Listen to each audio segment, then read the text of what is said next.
Vici versus Virtus Pro. Game 3.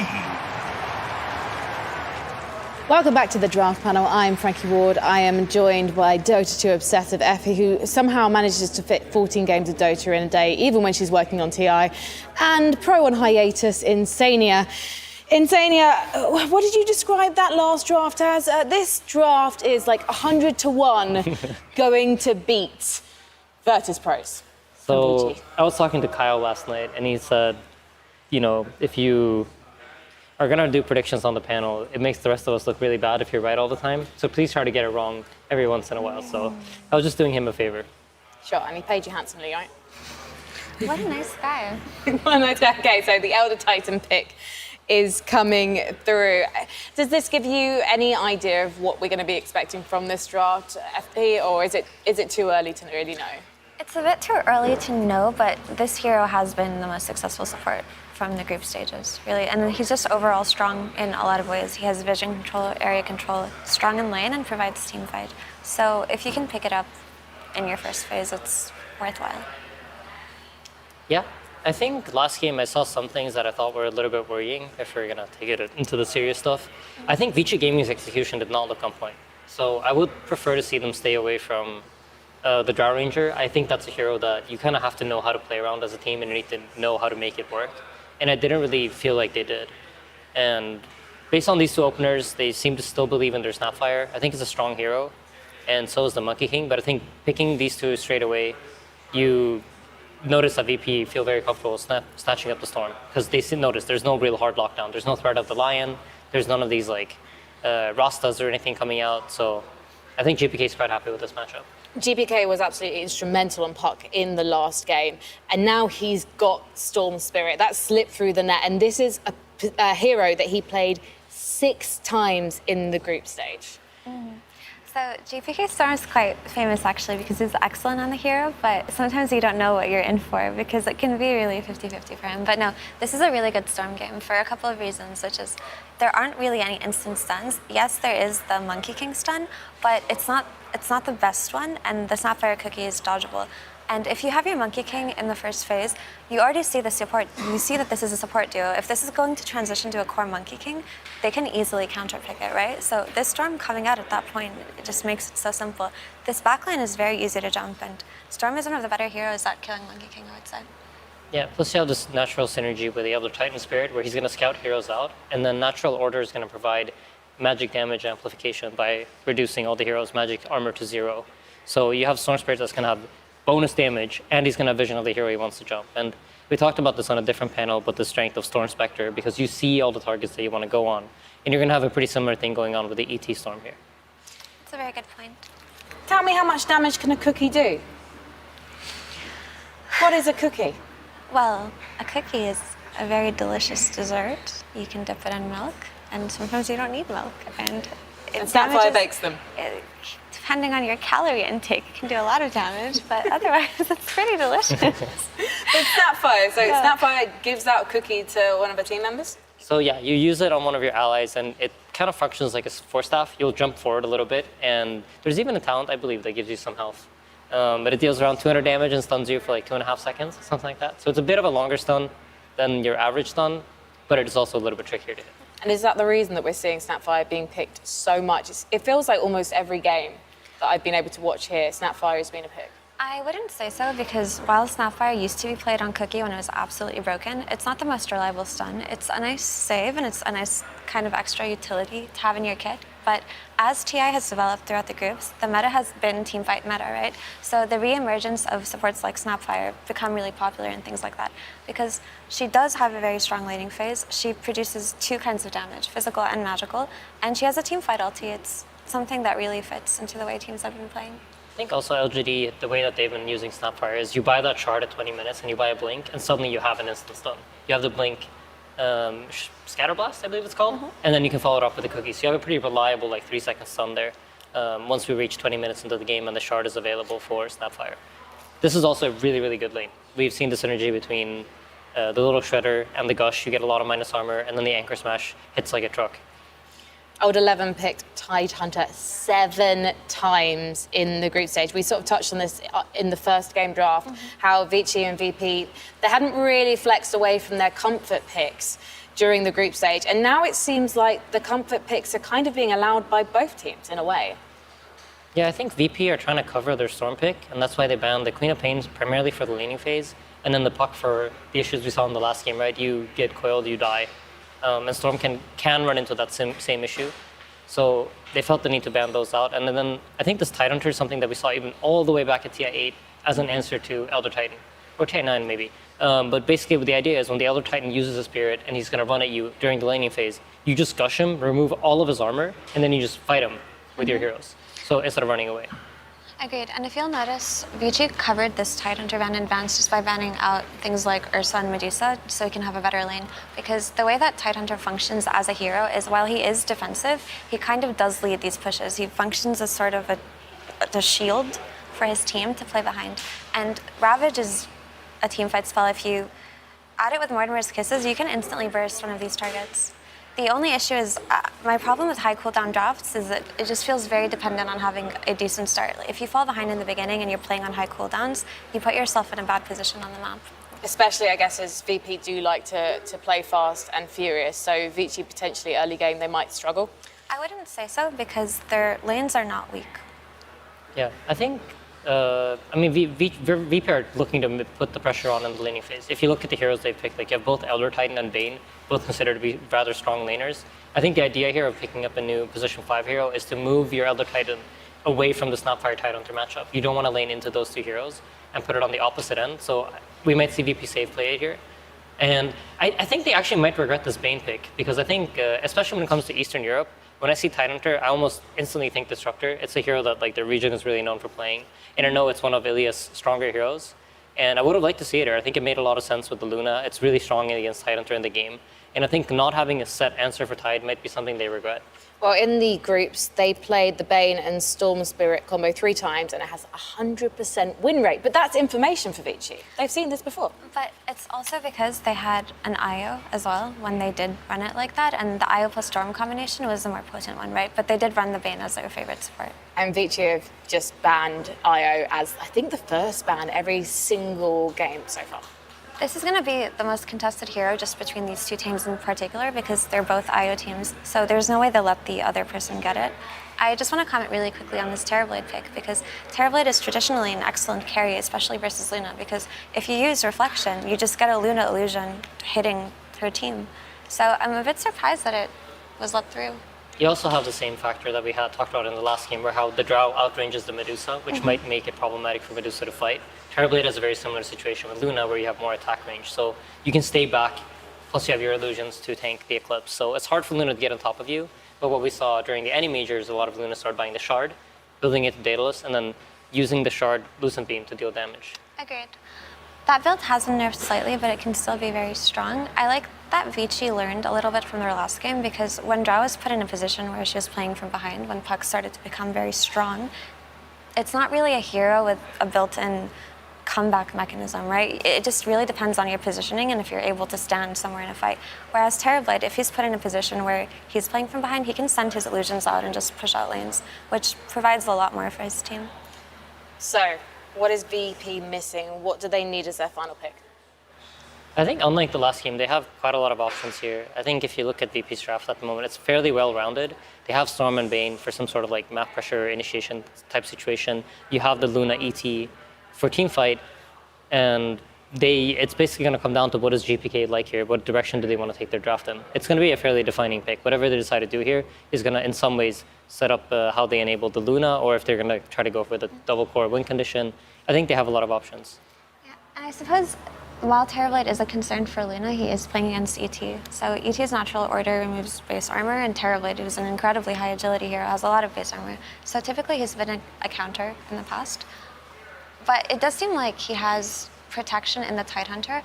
I would like for Vici to get something that goes in first. Currently, Insania, which draft do you feel most confident about? Because you're on hiatus from your pro career, so it's okay. You're allowed to make mistakes. Ex-professional player Insania.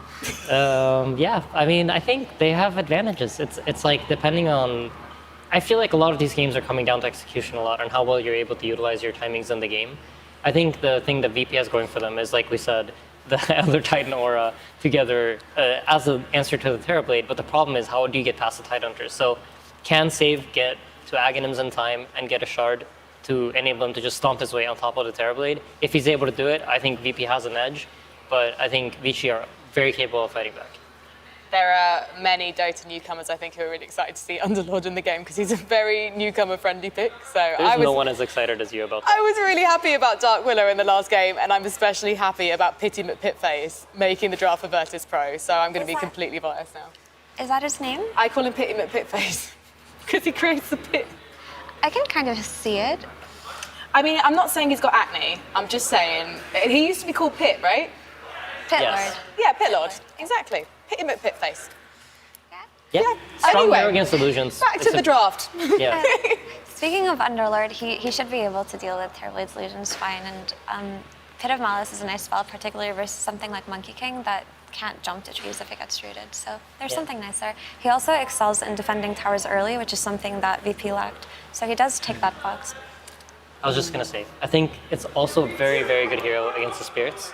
And when you mentioned that, VG wants a hero that goes in front, and that's exactly what they were looking for, the type of hero where you find initiation, and Ember fills that role. I think Ember Spirit at this event has looked to me like one of the best heroes in the game if it's able to play the game and doesn't fall too far behind. And the Underlord kind of covers it preemptively, because when you see the Remnant fly through, you can put the pit down, and then Ember has a really hard time playing the game. All right, then, let's see what BSJ has to say in his last word before we get into the final game of this series. Thank you, Frankie. As both these teams have a similar recipe going into Game 3, they have a mobile spirit mid-hero, they have a hard carry that consumes the map, and they have offlaners that stand in front and set their team up for successful fights. Now, the key here is since Terrorblade and Luna can farm so many creeps, it comes down to the early game towers, which will open up the map for either side. Until that Underlord pick, VP had absolutely no way to defend their towers. So it's going to rest heavily on DM to be that wall to defend his towers, because the Luna as well as the Storm are not going to be able to do so in the super early game. So which carry is going to have more space to farm? Which carry is going to have better matchup? Terrorblade against the Luna individually, or the ET to make the Terrorblade lose his armor and the Underlord to make him lose his damage? Only one way to find out with OD Pixel and Fogged. Thank you very much, Brian. Yes, the deciding Game 3 now between Virtus Pro and Vici Gaming. As Brian was touching upon there, a lot of sort of sweet sort of counter picks here from both sides. Who, in your opinion, has come out on top of this one, though, Fog? Well, actually, I'm not too sure. I really like both drafts. I think they both have their positives and negatives. I would say Vici is a lot more cooldown dependent, so if VP is able to play at their usual pace, especially with the way that they played last game, I can see them pulling a little bit ahead faster. However, if the pace of the game starts to get too slowed down, that's where I can see Vici start coming back, because they have a very farm-heavy team. So we'll see how that ends up going. All right, let's find out. But I think we can indeed hope for quite a lot of action this time round. I think my eyes are definitely going to be on the GPK Storm. You know, he was on quite a performance last game on his puck. Storm, very much another hero that the man has performed on big time in the past. Overall, they're definitely a little concerned for VP because of that Luna into the TB. Sure. As was mentioned by the panel, something that in the past has been kind of just a difficult game to play. You know, you have this TB that can take advantage of quite a bit of the hero's own benefits. Absolutely. Look at this level 1 smoke. VP, they found a target. All right, here we go. Setup. Let's see if they have the damage. Oh, they certainly do. Or maybe they don't. Oh, my. Right. They with the 5 of them there. They can't actually get the kill. Just a little bit of a cookie, and he's back off to safety. No first blood to be had here, ladies and gentlemen. Oh, okay. Gets a couple stick charges, right? I think that might have been even, he got, like 3-4 stick charges when he popped and cooked it. I cannot believe he lived. They didn't kill Alrighty. him. All right, PYW. Avoiding death there. It's always like, also, people might look and be like, why didn't Kingslayer skill stomp? You can't do these type of things. Sure. Just to secure a first blood, you can't cripple your lanes. So, has to go for the Spirit, and we'll see them still... Will they still get the 3 runes? No, they'll get the 2-for-2 exchange. Doesn't mean Old 11 won't take a beating. So, The thing about this lane also, though, is a lot of times I've seen these Lunas picked versus Tidehunter when you have another range hero that can benefit from that Lunar Blessing, but you have ET, so this could potentially become a pretty difficult also for Old 11, just because of that ramp-up damage that comes out from the two of them, from that aura as well as the Spirit. Absolutely. And it's a change-up, too. It's DY is playing Monkey King in the off lane with Old 11, and PYW is kind of playing, like, I guess, like the 5 snap a little bit more, which we really rarely see Vici switch up their roles like that. Yeah. Maybe we still will see the Snapfire get more of that farm, and they just wanted to have these lanes set up. Sure. But yeah, it's still a switch up. It's something I don't see too often. Why go for this setup? Because I'm seeing this, and you are now having 2 melees play into the ET. I mean, do you feel that because you are a Monkey King, you are a hero that can trade back with the melee? I think they just wanted something that could help Poyoyo more inside of the laning phase. I'm not sure. It's a really interesting approach because we also have, the ET is played as a 5 and the Bane is played as a 4. So both teams kind of changing things from the norm. Yeah. Oh, very interesting to see it. We'll see how it pays off. And we'll see how this mid lane goes, because I know we've seen it multiple times now, the Storm versus Ember. Look at that, GPK. I mean, look 5 at that. and nice. Holy moly. Ooh, he's still on fire from last game, GPK, just coming out of the first couple of waves. Top Save. lane. Save. Forced to sleep to push away. But yeah, I mean, bottom is a double melee lane. I don't think it's Not easy. into just ET, but into Luna as well. Luna thrives versus these double melee heroes. Yeah. Side pull's available too. I think they're going to get a side pull off as well. That's 3 range creeps, right? I believe so. That is quite disastrous. I mean, DY is trying so hard to get the aggro back. He's going to get at least one of them back over. Should actually get them all over, so All good job from DY to secure, at least not losing 3 creeps of experience potentially for his Tide. Crisis averted, only just there. That would have been rather nasty for Old 11 to miss out on that much this early on. VP's lane's looking super high. Hey, mid is Look at mid, what's going on 13-7 mid? to 2-0. What the? Vici, they've not got a mid. What's happening? 2 Ori's CS. getting destroyed. Oh dear. I know it's a Storm-favored matchup, but not like this. 13-8 to 4-0. Like you said, GPK must still be on a bit of power from that last game. Oh my goodness. Even getting the range creep denied with the Vortex there too. I mean, he has... Have we seen much of a beat down here, this TI in the mid lane on the first couple of minutes? No. I mean, that is just insane. Of course, it gets better as levels go on for the Ember Spirit, but it's never this bad. No. That's... Well, if that's how he's starting this game, I mean, as you said, we saw what he did last time. Yeah. Last game. He's even stacking his small cap as well. Like, he's being super big. He's going to send the high 5 toward Ori. GPK is absolutely feeling himself. He doesn't go back for the high 5. He might miss that as well. Missing everything else in this mid lane so far. It's not easy for Ori. And bottom, 72 on the Luna. Tidehunter, we are still seeing 11 get some really solid farm. This dump will connect. He should still be fine. But what a start for VP. Top, also getting the kill. Lane setup's working perfectly for VP. This is wild.